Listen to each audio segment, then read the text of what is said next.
we can bring our intentions to situations and be as conscious as we can of the connection to all of the things around us, all of the circumstances and conditions around us, but we can never control the outcomes.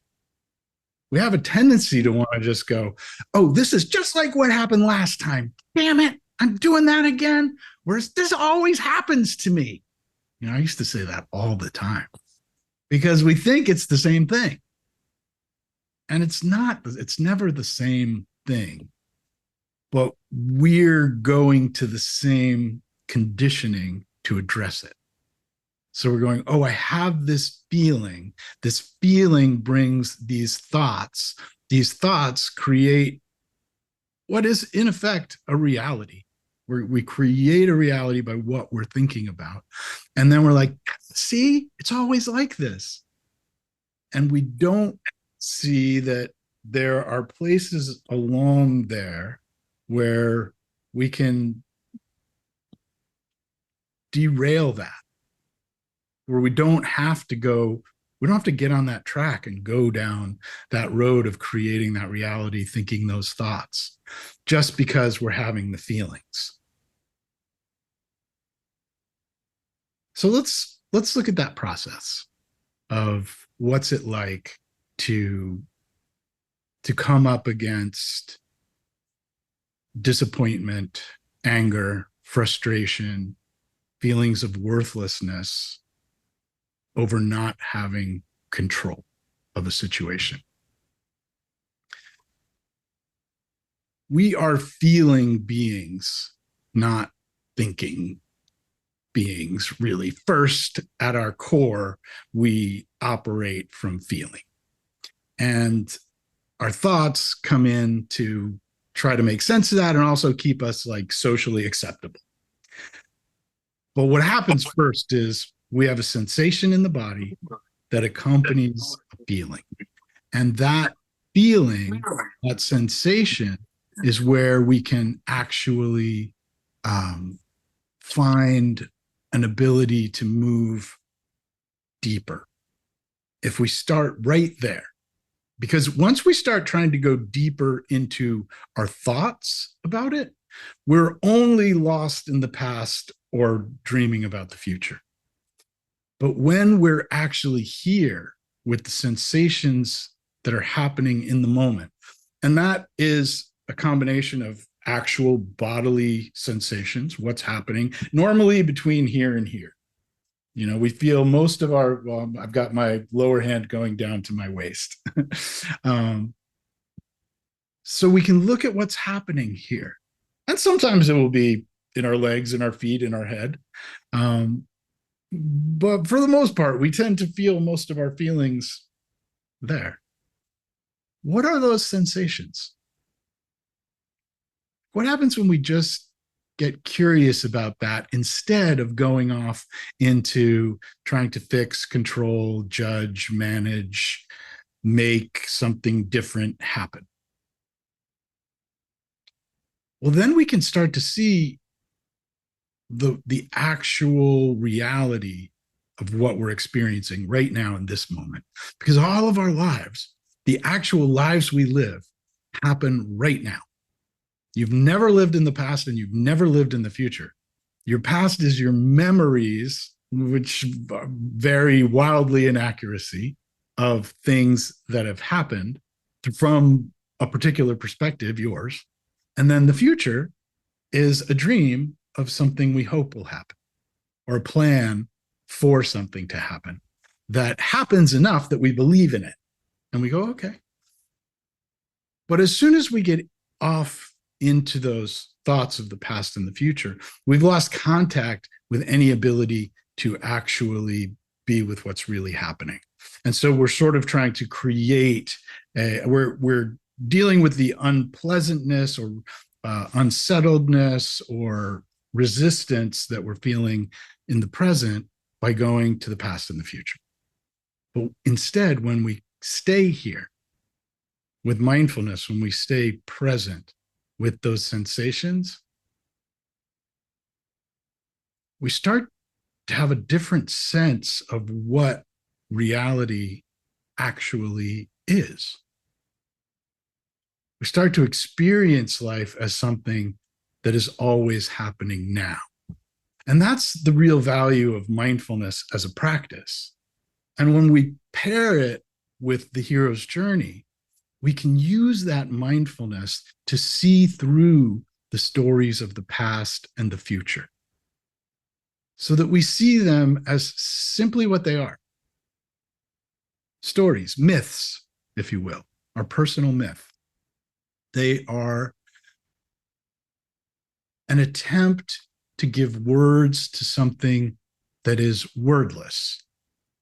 But we run into that attempt from our mind identified sense of self, thinking that that is who we are, that this story is who we are. And we're constantly just rearranging. I gotta put this here, gotta put that there, gotta do this, gotta do that. And that all of these things are what we are. And they are a part of the conditions that are arising in our life, for sure. They aren't who we are.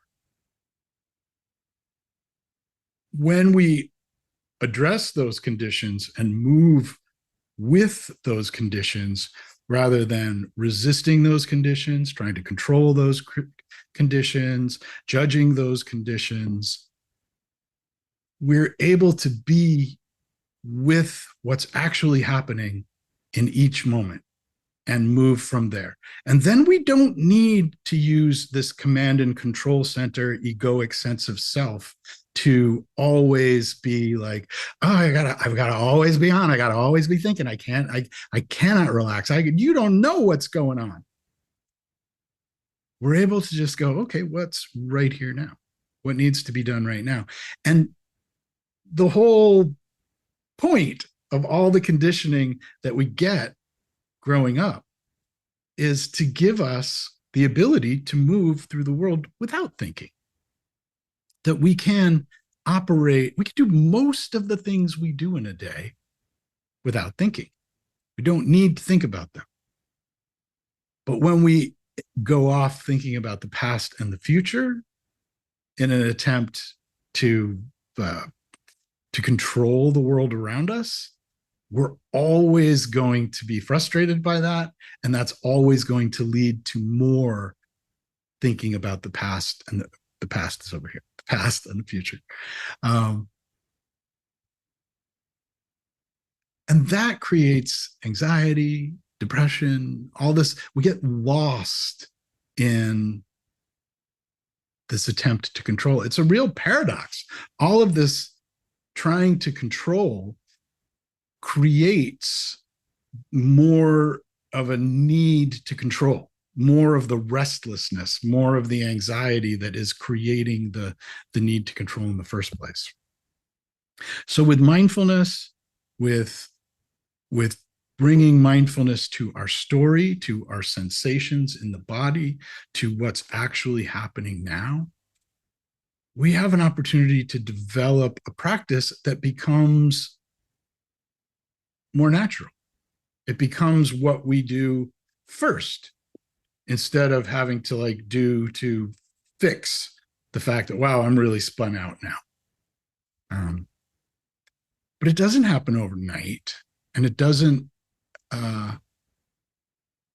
mean that we don't feel pain, sadness, restlessness, all of those things. But what we're really doing with this letting go, with surrendering, yielding to life rather than fighting it, rather than trying to control it, is sort of similar to what they do in 12-step programs, where surrender is such a big part of 12-step programs. And it's almost like a 12-step program for giving up our addiction to control, to this sense of a self that is a controller. That, I mean, even just talking about it, I can feel that self want to arise. I'm going to do it. I'm going to make it happen.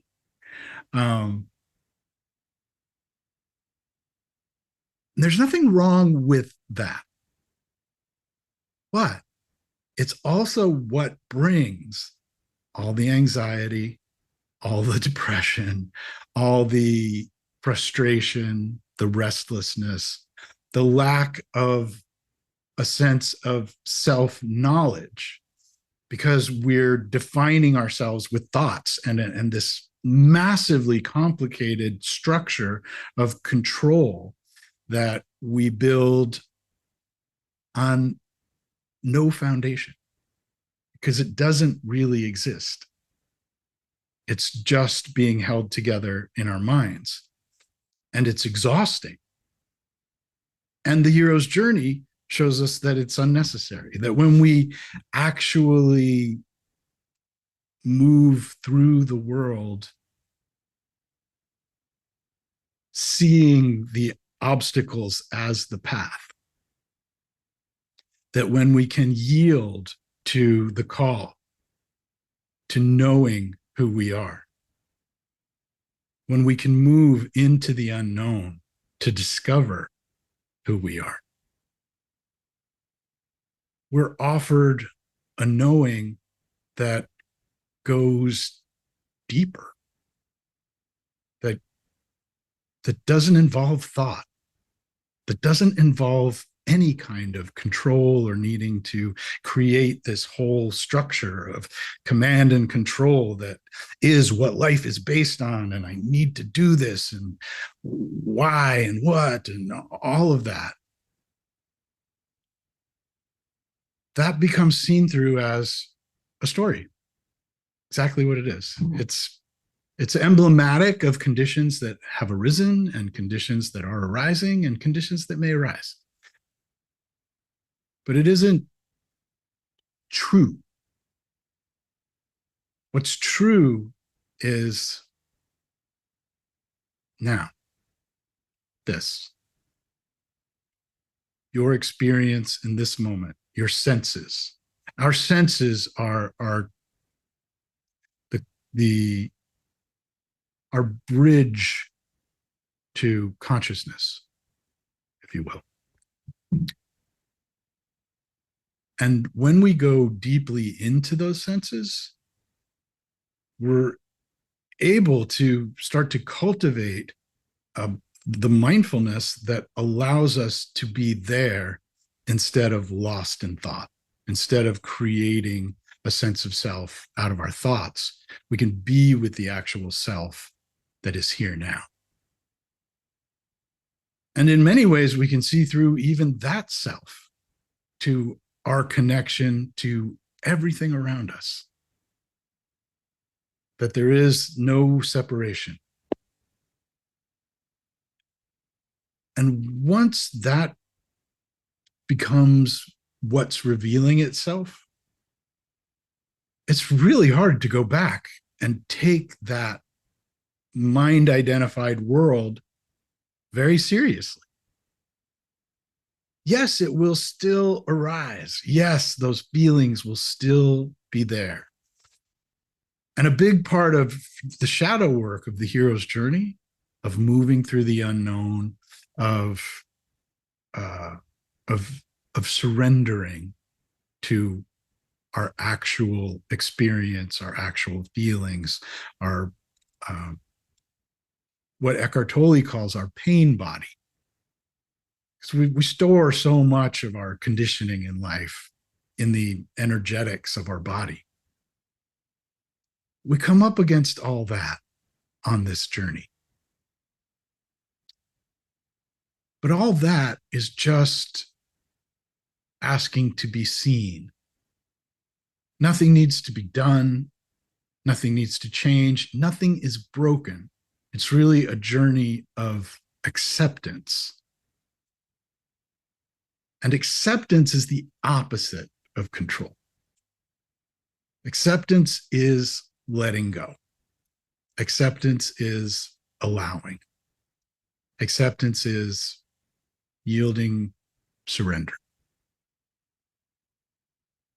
And the reason I use yielding in the Myths Mind Reset, mindfulness, yielding, transformation, healing, and storytelling, is, in my experience, surrender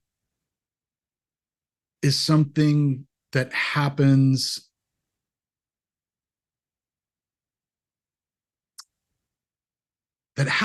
more than is done. In my own life, surrender has come from almost a sense of being asked, will you surrender in this moment? And yielding is something we can do to prepare for that. Yielding is our ability to go, okay, I'm not going to fight this. I'm not going to try to control this. I'm not going to go down that thought road that I always go down about what a jerk I am because I did this thing again, or because I feel this way, or because these people are like that. Or I'm not going to go there. I'm going to yield to what is, which is whatever the sensations are in the body right now. Is it restlessness? Is it anxiety? Is it joy? Is it like joy that leaves you feeling almost uncomfortable? But just being with that.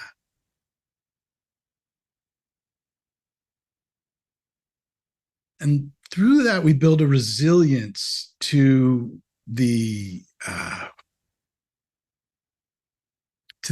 unpleasantness of the feelings that are unpleasant. And we learned that we can be with them because they will pass.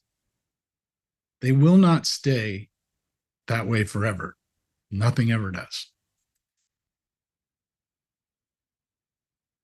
So yielding becomes a way of turning toward the unknown instead of like seeing like there's this option, there's that option, and which am I going to choose? What am I going to do? I have to make a decision. There's a me here that needs to do the right thing, because if I don't do the right thing, what will I think of me, and what will other people think of me? And well, no, we just go, okay, there's this and that, right? But then there's also always this. There's always the unknown. We can always turn towards the unknown, and that's where the hero's journey happens. That's where life happens, because all of these knowns, these perceived knowns, we don't really know anything. I mean, not for sure. There's some things are more likely than others, definitely. But we convince ourselves that, like, oh, no, then go with what you know. Go with what's safe, And sure, like there are some certain outcomes. If you jump off that cliff, you are not going to fly. You're going to fall. It's something it's not going to end well. But that's not what I'm talking about. I'm really talking about the difference between the perceived control that we have and the actual control that we have. And not to say that we don't have any. We do have some control, but all that control happens right here in this moment. We have zero control over the future and zero control over the past. Any control we do have is right now. And so yielding takes us back to this moment. And it starts to exercise our surrender muscle. So that when we're asked to surrender, and most of us are asked more than once in our lives to surrender by life itself. But we'll all be asked at least one time to surrender life itself. And that will be our last step as these bodies into the unknown. The hero's journey is just a lot of practice for that. Not just. It is a lot of practice for that, and a way of living, and almost like the Stoics with a memento mori. Remember that you will die. perspective, a lens. And that's kind of what we're talking about here. Like, which lens do you want to use? Do you want to use the lens of control and creating a self and fighting with the world and, I'm going to white knuckle my way through this in an attempt to create a future that's going to make you happy, that's like not the one you have now? Or do you want to say, okay, what is this? What is this life I'm living? What is this journey I'm on? What's here in the unknown? Let's do a brief meditation. Let's do one on embracing uncertainty, just real briefly. So get comfortable where you're sitting. Take a few deep breaths and settle in.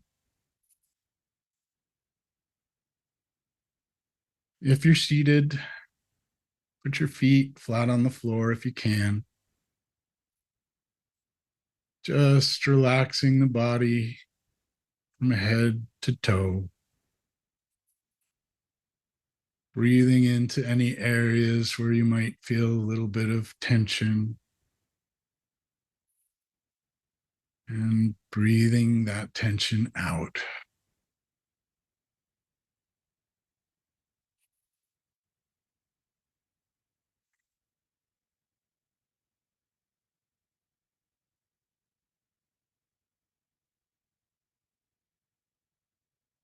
And see if you notice somewhere in the body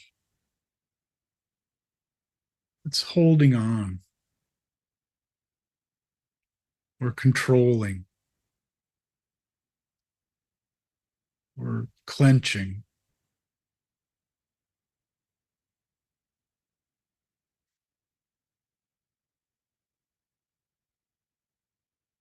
What about your belly, your throat, your chest, your neck?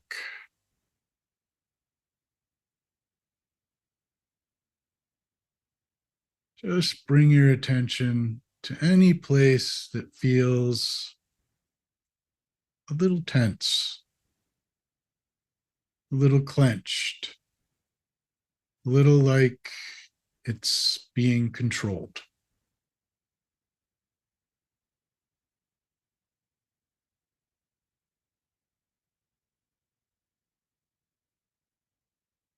And with your awareness on that part of your body,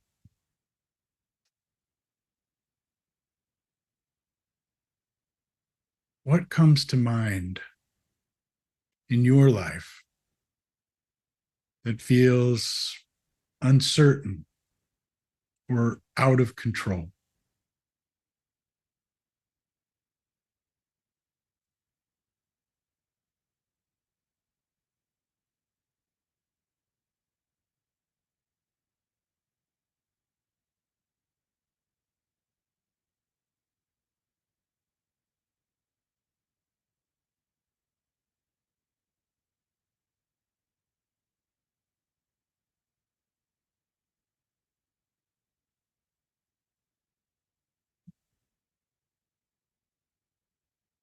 What are those feelings like when you bring this situation, this condition to your mind?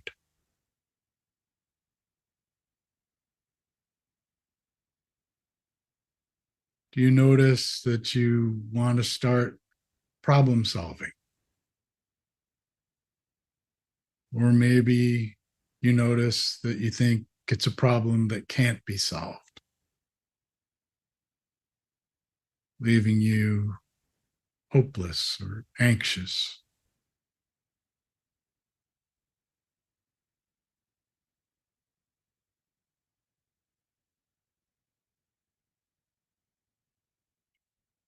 And what if you just approach it with acceptance, with curiosity?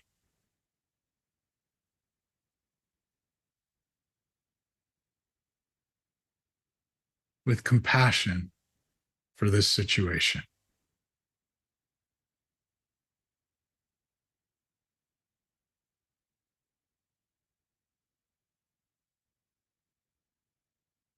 Do you notice a difference when you embrace that uncertainty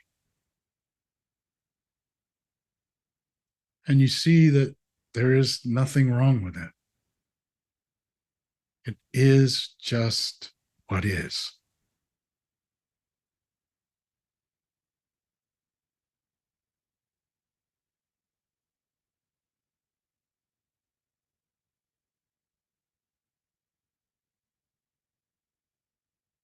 Can you allow just a little bit of peace around it?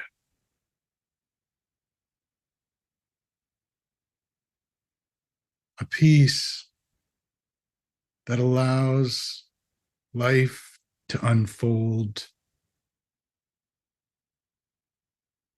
in the unknown,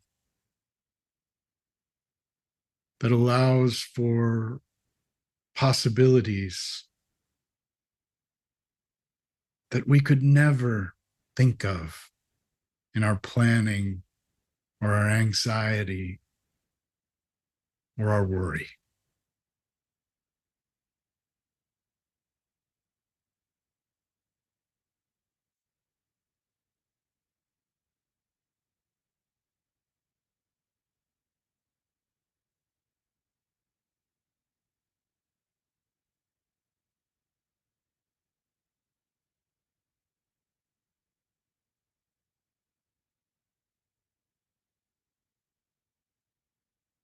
Notice how that part that was tense before feels now. Just given some attention and some acceptance.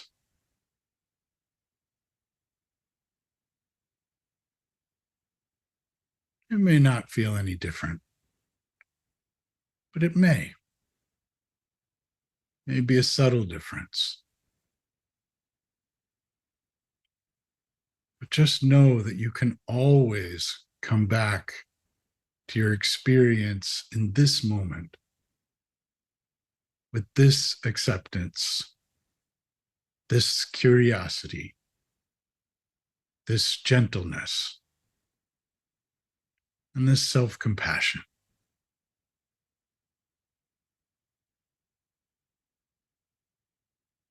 Anytime you feel restless or tense or unpleasant in any way,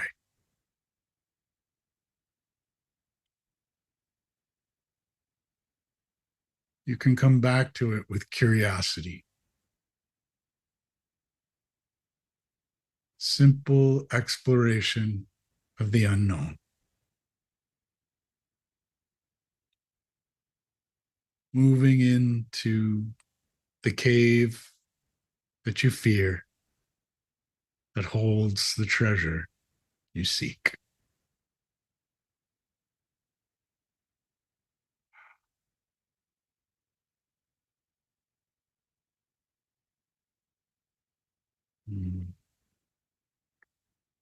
When you're ready, wiggle your fingers and toes and open your eyes.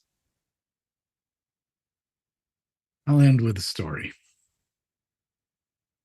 When I was 19, a doctor told me that I had a terminal illness that wasn't going to end well. Um, it was an illness he didn't know much about. And he told me I should go and get it checked out when I got back to the United States. I was living abroad at the time. And so this was in October. And in November of that same year, I I was living on a boat and I got on a different boat. I was crewing on a boat and sailed from Bermuda to St. Thomas. just like a 7-day sail normally. And we were 3 days into this sail. This is before GPS, and all we had was a shortwave weather radio. It was after the end of hurricane season, but a tropical storm had built in the middle of the Atlantic and was heading straight for us in the middle of the Bermuda Triangle. And we were in a 40-foot wooden boat that was never meant to be in the ocean. It was like an old Norwegian fjord sailor. That was all my friends could afford, and they wanted to do this trip, so they did it in the boat they had. A month after I was told that I'm probably going to die of this illness, there I am in the middle of a hurricane in a boat that shouldn't be in a hurricane in the middle of the Bermuda Triangle for 2.5 days in 100-mile-an-hour winds and 50-foot waves. Another boat that was made of metal had split right down the middle in the same hurricane. But we made it through. And after an extra 2.5 days of being in this hurricane, it came out to be a 9-day trip. We arrived in St. Thomas and everything was fine. And then I got back to the United States, and a couple of years later, found out that everything was fine and I did not have the disease that the doctor had told me I had anyway. I would have had so many opportunities along the way to make terrible decisions if I had tried to control that. And I don't know why I didn't, to tell you the truth. But what I did was accept it and go with it and yield to it. And not because of, I was 19 at the time. I didn't have any kind of wisdom. That was just grace that taught me that.